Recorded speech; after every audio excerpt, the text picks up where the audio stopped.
कलयुग के 5 ऐसे सत्य जिन्हें भगवान श्री कृष्ण ने पहले ही बता दिया था। महाभारत काल में 5 पांडवों के मन में कलयुग के बारे में जानने की बड़ी इच्छा थी, इसलिए उन्होंने एक बार भगवान श्री कृष्ण से पूछ ही लिया कि हे वासुदेव, कलयुग में मनुष्य का जीवन कैसा होगा, मनुष्य के विचार कैसे होंगे और मोक्ष की प्राप्ति कैसे होगी। यह सब सुनकर भगवान श्री कृष्ण ने 5 पांडवों से कहा कि मैं तुम्हें इसका सीधा उत्तर तो नहीं दे सकता, लेकिन तुम 5 भाई जंगल में जाओ और जो कुछ भी वहां दिखे मुझे आकर विस्तार पूर्वक बताना, मैं तुम्हें उसका कलयुग में प्रभाव बताऊंगा। यह सब सुनकर 5 पांडव जंगल में गए और उन्होंने वहां जो देखा वह देखकर वे आश्चर्यचकित रह गए। फिर 5 पांडव श्री कृष्ण को बताया कि उन्होंने वहां क्या देखा। सबसे पहले युधिष्ठिर ने कहा कि हे वासुदेव, मैंने पहली बार 2 सूंड वाला हाथी देखा, ये मेरे लिए बहुत आश्चर्यजनक था। तब श्री कृष्ण कहते हैं कि कल युग में ऐसे लोग राज करेंगे जो दोनों ओर से शोषण करेंगे,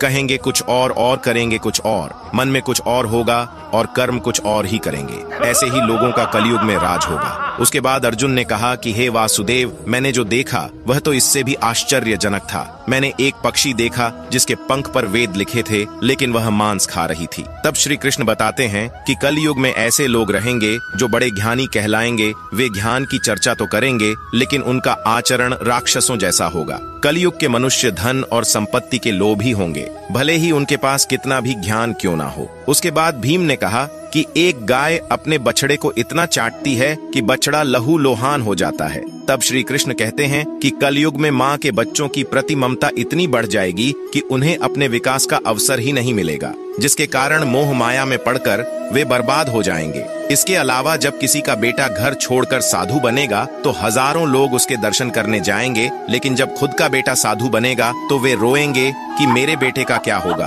कलयुग में बच्चों के प्रति ममता इतनी बढ़ जाएगी कि उसे मोह माया और परिवार में ही बांध के रखेंगे। उसके बाद सहदेव ने कहा कि मैंने 7 कुएं के बीच में एक सूखा कुआं देखा, लेकिन यह कैसे हो सकता है। इस पर श्री कृष्ण कहते हैं कि कलयुग में मनुष्य फालतू की चीजों में अपना पैसा बर्बाद कर देंगे, लेकिन वह देखेंगे तक नहीं कि पड़ोस में कोई भूखा मर रहा है। इसके अलावा कलयुग में मनुष्य अच्छे अच्छे कपड़े पहनने, खाना खाने और घूमने में अपना सारा पैसा बर्बाद कर देंगे, लेकिन किसी के 2 आंसू पोंछने में उनकी कोई रुचि नहीं होगी। इसके बाद नकुल ने कहा कि एक चट्टान सभी पेड़ पौधे को तोड़ रहा था, लेकिन वह एक छोटे से पौधे पर टकराकर रुक जाता है। इस पर श्री कृष्ण कहते हैं कि कलयुग में लोगों का जीवन पतन हो जाएगा। ऐसे में हरि नाम का एक छोटा सा शब्द उस पतन को रोक पाएगा। अर्थात कलयुग में भी जो मनुष्य धन के लोभ को छोड़कर हरि नाम का जाप करेगा उसे कोई कष्ट नहीं होगा और मृत्यु के बाद उसे मेरी चरणों में जगह मिलेगी। दोस्तों, इस वीडियो को शेयर करके कमेंट में जय श्री हरि अवश्य लिखें।